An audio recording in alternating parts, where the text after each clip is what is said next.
Okay, so Tssf's new album sucks! see, I can't even say that in my normal voice as a joke, because I know I don't mean it. It's absolutely f***ing incredible. I Wanna Disappear is already my album of the year. Its overtones of grief and struggle of moving on, I know is a theme we can all relate to, in different ways. Granted, it's only been out just a week, but it makes me feel like I'm discovering the scene all over again. The amount of hype alone built into this record was huge, and to have it come to be such a banger of an album, it takes me right back to 2015, when it seemed like we were getting hit after hit after hit.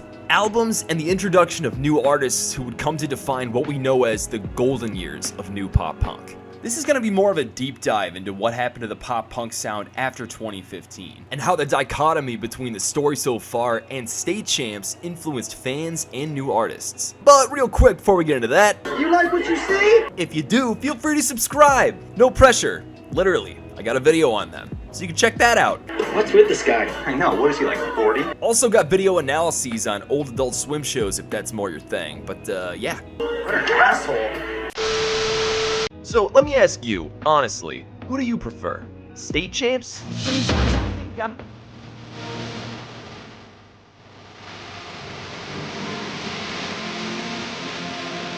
Or the story so far? It's all in my head, there's not much I can do.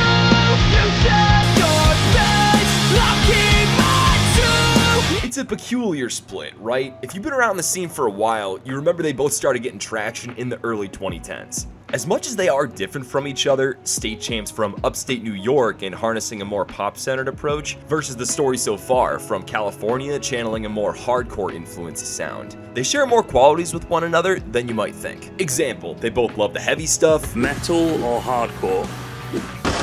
Hardcore. Metal or hardcore? Can I meet you in the middle and say metalcore? I used to f heavy with like As I Lay Dying and the Devil Wears Prada and like even like the MySpace Drop Dead Gorgeous Days, all that good stuff. But nowadays, I mean, love a good hardcore band. Big on Turnstile right now. Shout out to them. They both draw in fans from the scene. And they both have charismatic and, by now, iconic frontmen.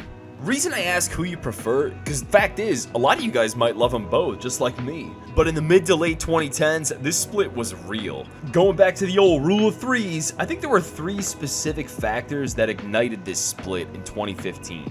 Aesthetic, community, and sound. Well, duh. Oxford defines aesthetic as concerned with beauty or the appreciation of beauty. So basically, how it looks. What do you think about when you look at State Champs and their general fan base? For me, it's the types of people I'd have a beer and party with. I've seen State Champs since 2013, and since then probably seen them a dozen times. Every show felt like a big old house party. What party? There's no party. Nothing's enough, what the fuck was I thinking? Yeah. Try the house down the street. Even taking out the party factor. Between State Champs and the story so far, which do you think your mom would enjoy more? No, I don't mean those cool moms. I mean like those, hi, how are ya type of moms. Okie dokie, thanks a bunch. I'll let you get back to your paperwork then. The main point I'm trying to drive home is State Champs have a more pop-centric image about them. Or, to put it more succinctly, their aesthetic is more welcoming to a mainstream audience. Well, we call you normies. The story so far, on the other hand, man, those are some dudes I'm trying to go to hardcore shows with.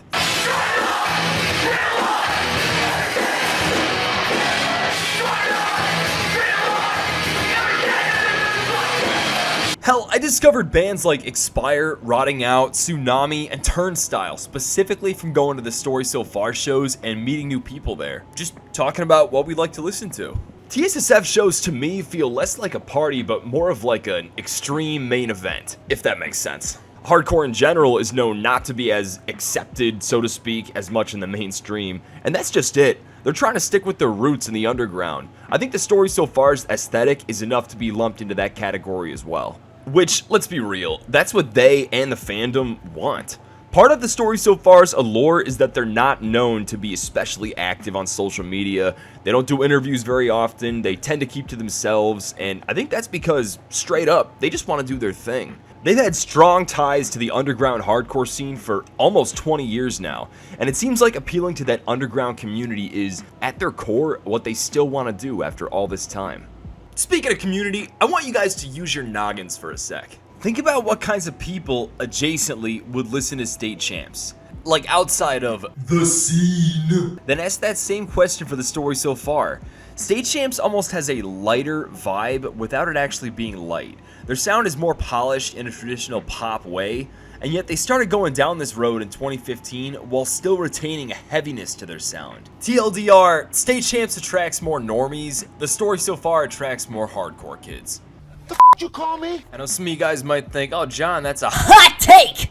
But come on, just take a look around at the shows. By the late 2010s, you had State Champs touring with the likes of Simple Plan and We the Kings. Around the same time, you had Tssf touring with bands like Turnover, Citizen, and Movements. You see the difference? You feel what I'm putting out there, man? Straight up, they're just different communities of fans. They like different things. There's obviously some crossover, but remember, like attracts like. Generally speaking, people who like the sound of State Champs probably also like the sound of Simple Plan and We the Kings.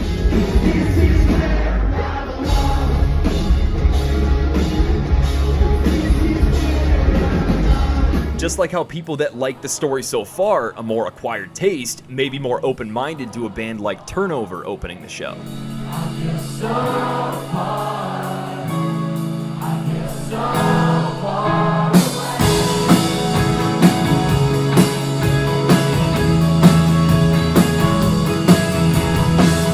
Crazy to think a band with Turnover's kind of sound would attract fans of the story so far. Which brings us to our final factor before I roll this all up into a fat spliff of new pop punk goodness. Sound. Stan, are you okay? Yeah, Dad, we're just rehearsing our band. Oh, I thought a group of Vietnamese people were having their intestines pulled out through their mouths. It sounds weird to even ask, right? I mean, they both play pop punk music. What we want to focus on here, though, is each band's level of pop centrism. I don't claim to know a ton about music theory, but I do have an ear for harmony, melody, and patterns. Pop music puts major focus on catchiness, lyrics that are simple and easy to remember, and uncomplicated notation. Sounds like State Champs to me. All we need is some whoa-ohs and we're in business.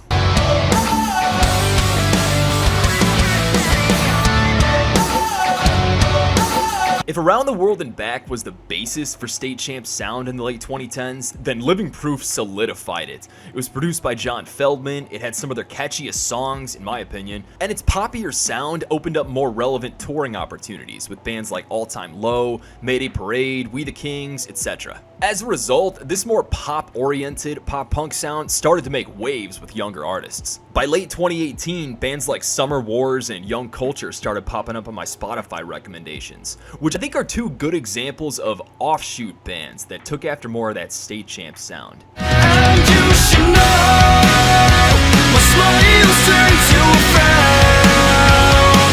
I always wanted you around, always wanted you around. You hear what I mean? The catchy lyrics, the harmonies, the melody. Definitely some SC influence going on. On the TSSF side, we saw the emergence of bands like Home Safe, Like Pacific, and Youth Fountain, all of which leaned more on the punk side with fast tempos and even a little hardcore influence.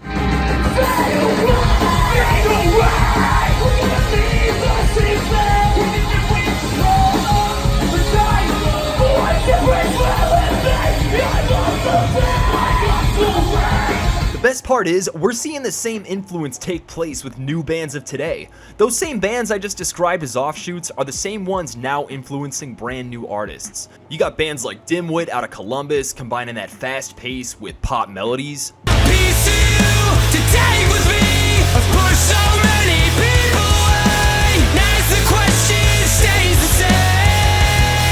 And especially a band like New Aesthetic out of San Diego, carving out a sound influenced by the likes of No Pressure. Right now, I have nothing to say to you. After all the wreckage you left. To cap it all off, I think the simplest way I can describe the dichotomy between State Champs and the story so far is this. State Champs represent a celebration of life, toasting to the good times and partying hard. The story so far represents a manifestation of life, owning up to the way things have to be and letting it all out.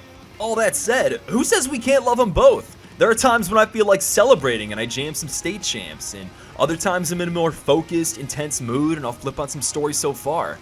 At the end of the day, what matters most is that they're there. They give a shit about playing a genre of music that's had some bumps in the road with regards to popularity over the years, and they're still going strong with their individual styles. That's why they continue to influence new artists, and that's what helps keep this scene alive. Well, I think I've yapped enough. I think it's time for me to wrap things up, so let me leave you with this. Go do yourself a favor, look up DIMWIT and NEW AESTHETIC, especially if you've been in a rut trying to find a new band to get hooked on, look no further. In the meantime, I'm gonna go crack open a beer and watch some Dr. Katz. Until next time, guys. Peace.